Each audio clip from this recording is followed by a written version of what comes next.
Savvy regards, once again, to the staff at Nemata, and Sally regards to visitors, those of you who have registered in the school so that you can access certain of the units, talks, and text.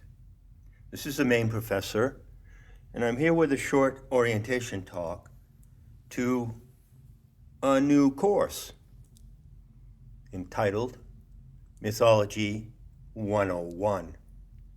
Now, it may come as a surprise to you that I'm doing this course. It certainly comes as a surprise to me, and that's what I'm here to talk about. So I'm going to tell you how it came about that I'm doing this course, and just outline for you briefly how I see it developing and what is my ultimate intention. To begin, here's a little anecdote for you. It might give you a glimpse into the everyday life of yours truthfully. When I received the terma of Gaia Awakening in August of 2008, it came in a massive download, which I have compared to a zip file. And the zip file had several files within it. There was, of course, foremost, the terma of Gaia Awakening with the accessories of Planetary Tantra, including the Shakti Cluster app. Additionally, there were other files, and they may also be considered as accessories or spin-offs of the terma. One of these is the Kali Dice Oracle. Now, I ask you to bear in mind how these zip files work. They are compacted and they have an enormous amount of intel in them. So if I choose at any moment, if my Rigpa directs me to choose, I can open one of these files. When I do so, I find myself standing in front of quite a massive engagement.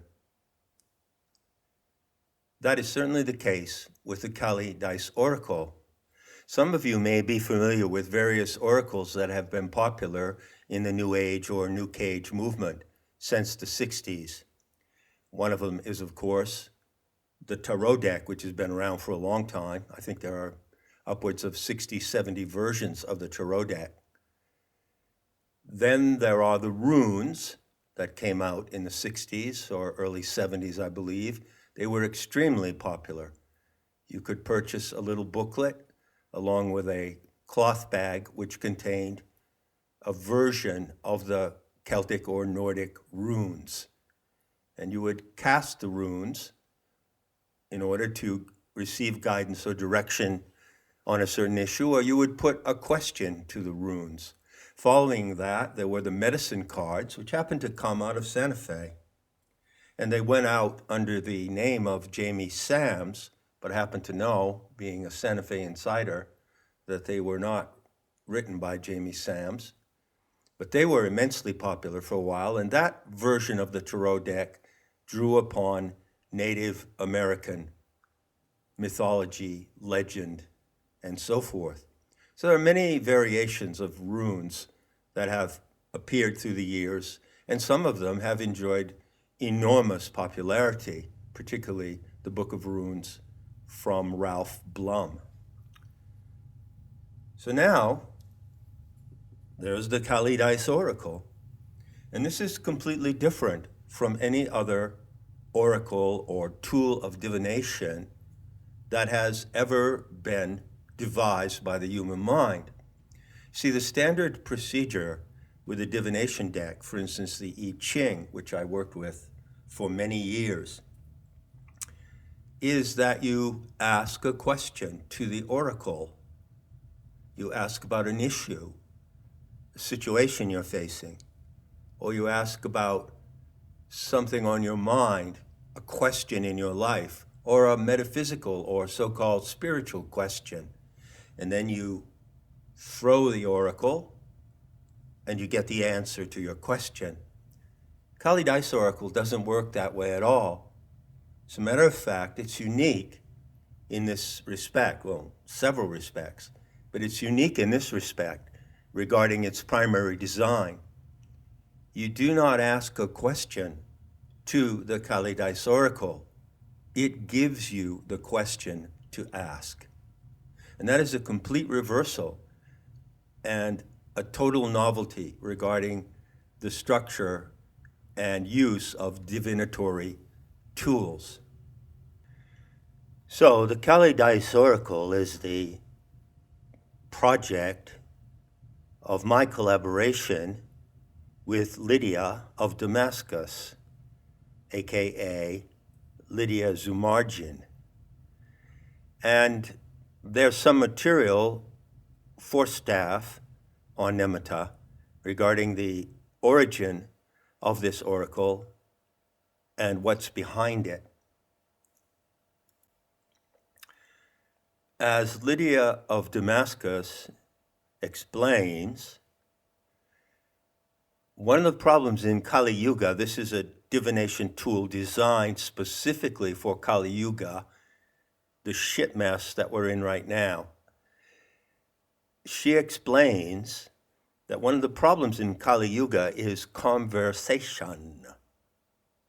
So you get a group of people together, 2, 3, or more, and you're sitting around some evening facing the COVID regime, or what the COVID regime would like to do to you and how it would like to rule your life.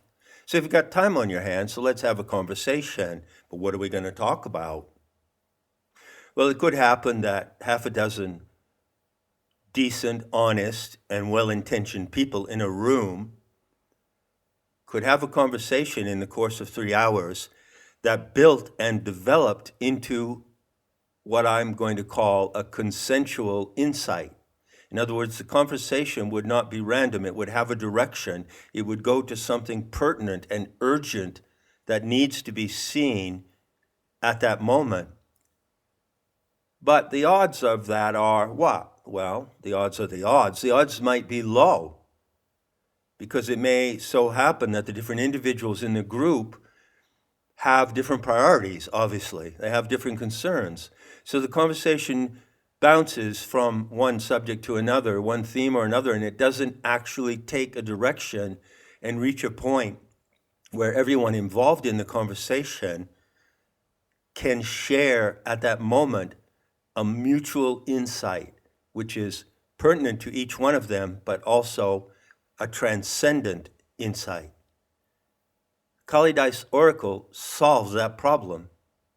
It's a tool that allows Kali herself to pose a question. And that question then becomes the focus of the conversation at the outset. And the takeaway is that everyone leaves the conversation with mutual insight about what has been discussed. So you see, the oracle gives direction and coherence to conversations.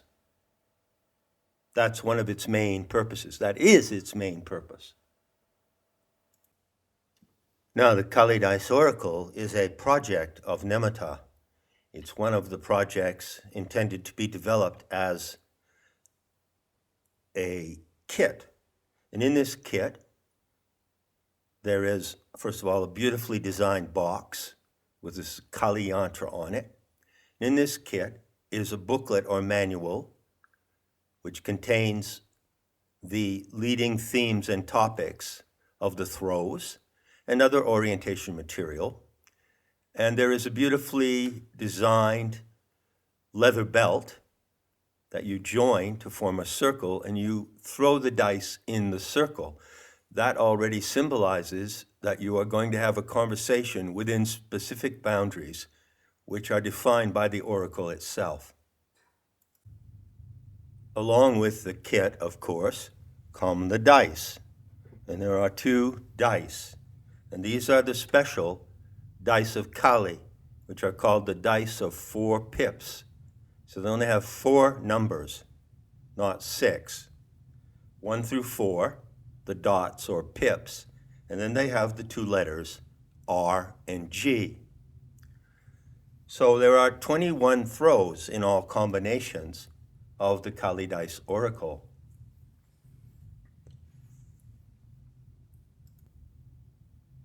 In the manual, the operating manual, there are some short orientation pieces that describe the novel construction of this oracle.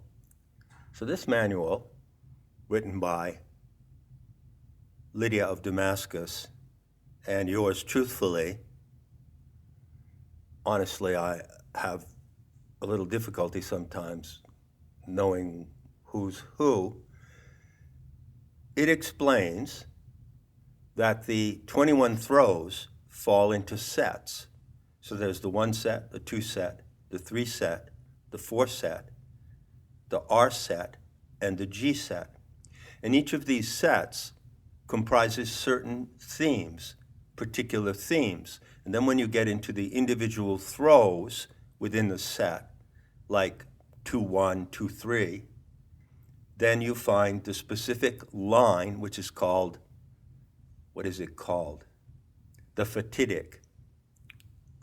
The line that is the primary key of the oracle, which keys you or clues you to the question to ask and the topic to undertake in the conversation. In addition to the fatidic, there is a page of commentary elaborating on the question or theme proposed to you by the oracle. That is what needs to be talked about right now, right here, right now. That is what is pertinent in this moment, Kala. So it's really brilliant to know that the responsibility for setting the topic and direction of a conversation is coming from Kali, who is one of the main frequencies, frequency number 1 in the Shakti cluster, which is the spectrum of telluric instructional frequencies coming from the plenary sovereign intelligence of the earth itself, from the Aeonic Mother, Sophia. Now, this is what happened about 2 months ago, I think it was. Might have been during July when I was writing the home story. Rigpa is a term from Dzogchen, and it also carries over into Dog Zen. Now, Rigpa is that which directs your attention to any production of your mind, but Rigpa itself is not a product of your mind. So when you live in the course of a day, your Rigpa takes you, directs you to certain things that require your attention, and it does so in a quite mysterious manner. So the oracle operates with your primary intellectual function of Rigpa, and it prompts Rigpa to go to a certain topic. So I decided to cast the oracle a couple of months ago. Now, the instruction manual explains how to use it for 1 person, for 2, or 3 or more. So you can use it, 1 person can use it, but you don't necessarily have a conversation with yourself when you use it. You're having a conversation with Kali, that is to say, with the Aeonic Mother herself, and she is directing the conversation for you. So at that time, I threw the oracle, and I got G1. Oh, by the way, correction. The name for the signature line for each throw is called the Vatic, V-A-T-I-C, not the fatidic. Fatidic is another word which shows up in the language of the user's manual. Vatic, beautiful word, comes from, what is it? I think Latin, maybe it's Greek. The word vates. Vates was a diviner, so we're talking here about mantique, the art of divination. So who is the diviner? Well, you are the diviner with the Kali Dice Oracle, but you are not alone. because the intelligence of the Aeonic Mother herself is supporting and directing you in the act of divination, so that you know what's pertinent to you right here, right now, and you are shown, the oracle shows you, where to hold your Rigpa in the immediate moment, on that immediate day. So on that day, I got G1. And here's the Vedic for G1. To guide truly and wisely, teach what you live, and then what you are learning. Well, that Vedic, that line really hit me right between the eyes, because of course, teach what you are learning, or teach as you learn, is the motto of the Sophianic School of Arts and Sciences, isn't it? But notice carefully the syntax. Notice the construction of the Vedic. To guide truly and wisely, teach what you live, comma, and then what you are learning. Well, that really put me in my place. Can you see that? I am so involved in the school and developing it that I tend to follow, to a large extent, the motto, teach as you learn. But the oracle told me, no, not exactly that. Yes, teach what you are learning, but first, teach what you live. So what do I live? Well, I live myth. I'm a walking, talking instrument of living myth. I can't remember when it was, sometime way back in Santa Fe days, when I put the label on myself, comparative mythologist. And that is actually accurate. If I were in an academic or professional situation at a university, that would be my title, Professor of Comparative Mythology. So pretty much everything that I do is in that role. It stands in that role. So what I live is mythology. So from the moment that the oracle directed my Rigpa to that fact, I felt strongly impelled to talk about mythology, which of course I could do every day and every hour of every day for the rest of my life. When I published The Seeker's Handbook in 1991, there was a little bio of me on the back cover, and it said, he uses myth to teach self-direction. So myth is my foundation, and that's what I live. So that throw of the dice put me in a certain direction, which eventually led to bringing forth what is now an entirely new course, Mythology 101. Now I'm offering this course to the public on John Lamb Lash YouTube, in part to promote Nematta, of course. I want people to come to Nematta, so I make this material available for free, and there is then a link to Nematta to follow up on it. And there is a page on Nematta, on the visitors page, which presents notes on these talks. Now I'm revising and working on this page. If you go and look at it, you'll see some new elements. Wow, these notes, these notes, wow, these notes could be extensive. So here I am again. I don't know, this habit of mine, I have to break this habit of launching into these vast projects. Truth is, I really can't help myself. It's just the force.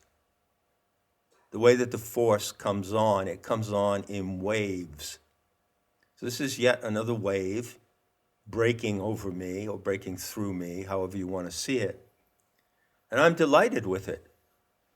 And I find a lot of pleasure in being able to talk about a subject that I know like the back of my hand and the flick of my eyelashes. And I know, due to the way that these talks are developing, that I am achieving one of my priority goals in life, namely to make the vast material of mythology available in a user-friendly way. So I'm teaching mythology. That's what I live. Now, if you're following this course, and I advise that you do so in sequence, you'll see that one of the talks is called Foreplay to M31. So that's a joke because each lesson, each installment in the course is indicated by a number, M1, M2, M3. Is it going to go to M31? I don't think so.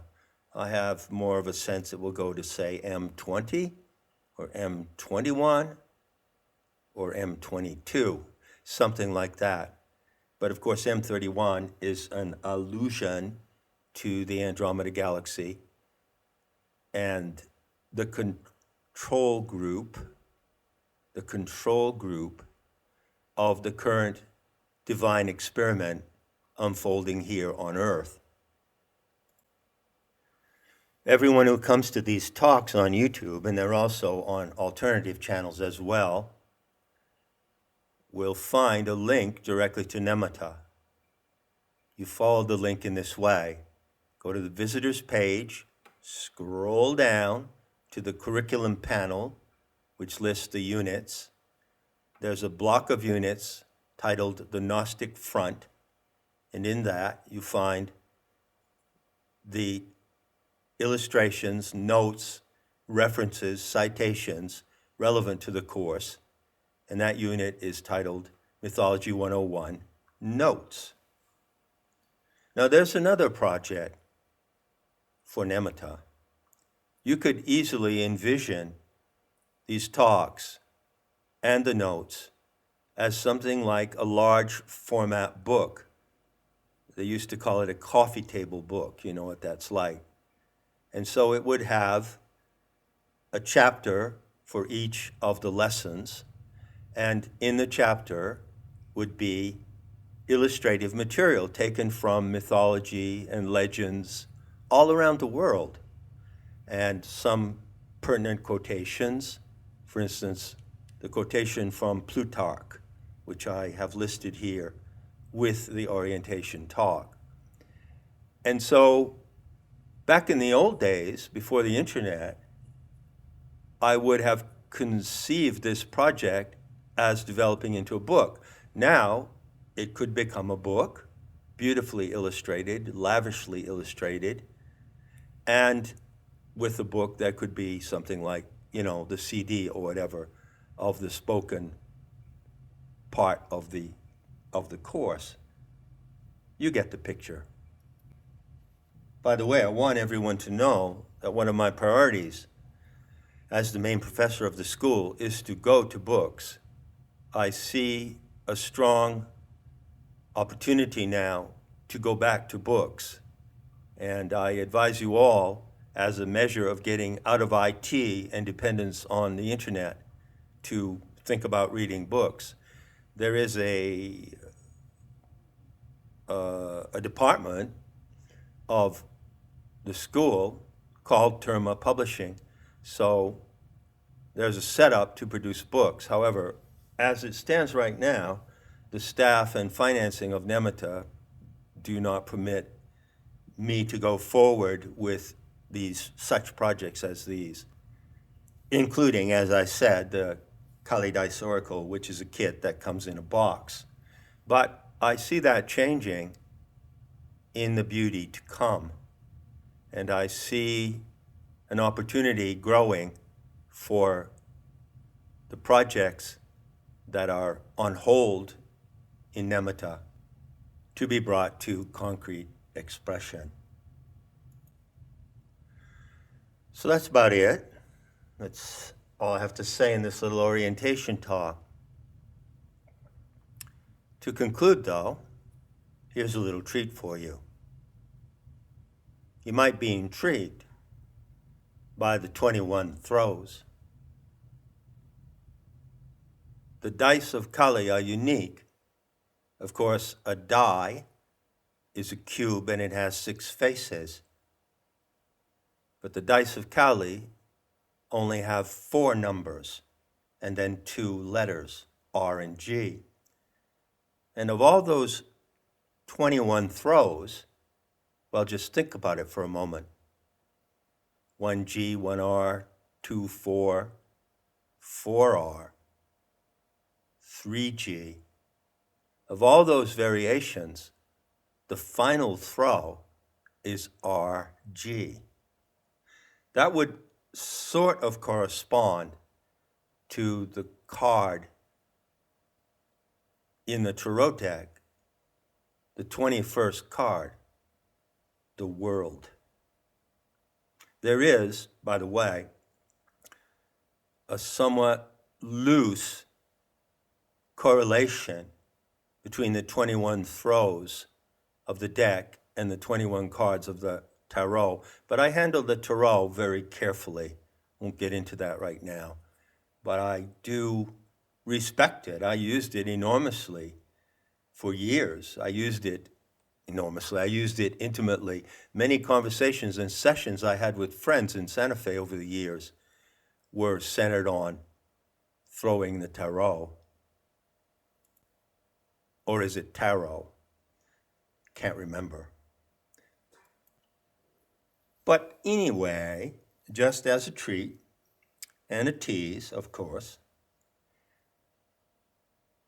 I'll tell you the Vedic of the 21st throw, RG. It goes like this.